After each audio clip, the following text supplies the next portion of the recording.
ಶಾಂತಿ. ದಿನಾಂಕ ಆಗಿದೆ 14/7/2026. ನೆನಪಿನ ಯಾತ್ರೆಯಲ್ಲಿ ಎಂದೂ ಸುಸ್ತಾಗಬಾರದು. ದೇಹಾಭಿಮಾನದ ಬಿರುಗಾಳಿಯು ಸುಸ್ತು ಮಾಡುತ್ತದೆ.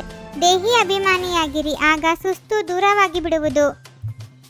ಒಂದು ವೇಳೆ ಯಾರಲ್ಲಾದರೂ ಮುನಿಸಿಕೊಳ್ಳುವ ಸಂಸ್ಕಾರವಿರುತ್ತದೆ, ತಂದೆಯೊಂದಿಗೆ ಹಾಗೂ ವಿದ್ಯೆಯೊಂದಿಗೆ ಮುನಿಸಿಕೊಳ್ಳುತ್ತಾರೆಂದರೆ 21 ಜನ್ಮಗಳ ಅದೃಷ್ಟವು ಕೆಟ್ಟು ಹೋಗುತ್ತದೆ. ತಂದೆಯನ್ನು ನೋಡಿ, ಎಷ್ಟು ದೊಡ್ಡ ಅಥಾರಿಟಿ ಆಗಿದ್ದರೂ ಸಹ ಎಷ್ಟು ನಿರಹಂಕಾರಿಯಾಗಿದ್ದಾರೆ. ಆದ್ದರಿಂದ ತಂದೆಯನ್ನು ನೋಡಿರಿ. ಕೇವಲ ತಂದೆಯನ್ನು ನೆನಪು ಮಾಡಬೇಕು. ಸುಸ್ತಾಗುವ ಅರ್ಥವೇ ಆಗಿದೆ ದೇಹಾಭಿಮಾನಿ ಆಗುವುದು. ಮಾಯೆಯ ವಿಘ್ನಗಳು ಬರುತ್ತವೆ, ಆದರೆ ಇದರಲ್ಲಿ ಸುಸ್ತಾಗಬಾರದು. ಎಲ್ಲಿಯಾದರೂ ಗಂಗಾ ಸ್ನಾನ ಮಾಡಲು ಹೋಗುತ್ತಾರೆಂದರೆ ರಾಮ ರಾಮ ಎಂದು ಜಪಿಸುತ್ತಾರಲ್ಲವೇ?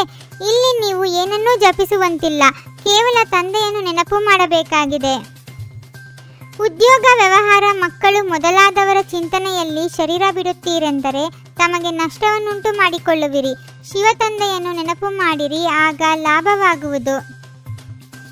ಎಷ್ಟು ನೆನಪು ಮಾಡುತ್ತೀರೋ ಅಷ್ಟು ಭವಿಷ್ಯ 21 ಜನ್ಮಗಳ ಆಸ್ತಿಯನ್ನು ಪಡೆಯುತ್ತೀರಿ.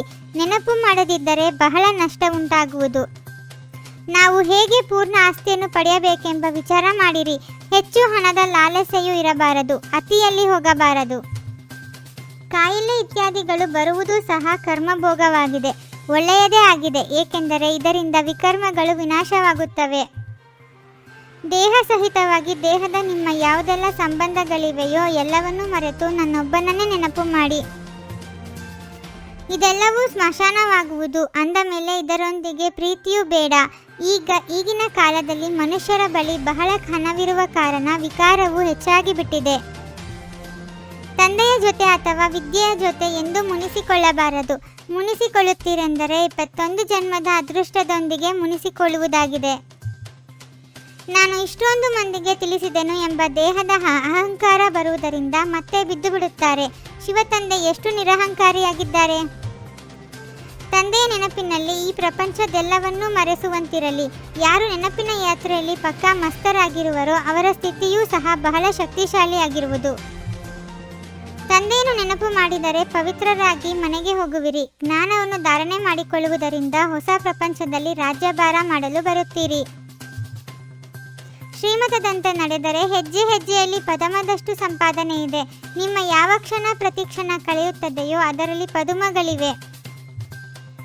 ವಿಜಯಮಾಲೆಯಲ್ಲಿ ಬರುವುದಕ್ಕಾಗಿ ಈ ಶರೀರದಿಂದ ಭಿನ್ನವಾಗುವ ಸಂಪೂರ್ಣ ಪುರುಷಾರ್ಥ ಮಾಡಬೇಕಾಗಿದೆ. ದೇಹಾಭಿಮಾನವನ್ನು ಬಿಡುತ್ತಾ ಹೋಗಬೇಕಾಗಿದೆ.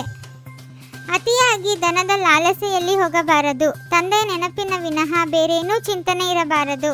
ಎಂದೂ ತಂದೆಯೊಂದಿಗೆ ಅಥವಾ ವಿದ್ಯೆಯೊಂದಿಗೆ ಮುನಿಸಿಕೊಳ್ಳಬಾರದು. ಮಾಲೀಕತ್ವದ ಸ್ಮೃತಿಯ ಮೂಲಕ ಶ್ರೇಷ್ಠ ಅಧಿಕಾರದ ಅನುಭವ ಮಾಡುವಂತಹ ಕಂಬೈನ್ಡ್ ಸ್ವರೂಪಧಾರಿ ಭವ. ಮೊಟ್ಟ ಮೊದಲು ತಮ್ಮ ಶರೀರ ಮತ್ತು ಆತ್ಮದ ಕಂಬೈನ್ಡ್ ರೂಪ. ಶರೀರವು ರಚನೆಯಾಗಿದೆ, ಆತ್ಮವು ರಚಯಿತನಾಗಿದೆ ಎಂಬುದನ್ನು ಸ್ಮೃತಿಯಲ್ಲಿ ಇಟ್ಟುಕೊಳ್ಳಿರಿ. ವಿಸ್ತಾರವನ್ನು ಸೆಕೆಂಡಿನಲ್ಲಿ ಸಮಾವೇಶ ಮಾಡಿಕೊಂಡು ಜ್ಞಾನದ ಸಾರದ ಅನುಭೂತಿ ಮಾಡಿರಿ ಮತ್ತು ಅನ್ಯರಿಗೂ ಮಾಡಿಸಿರಿ.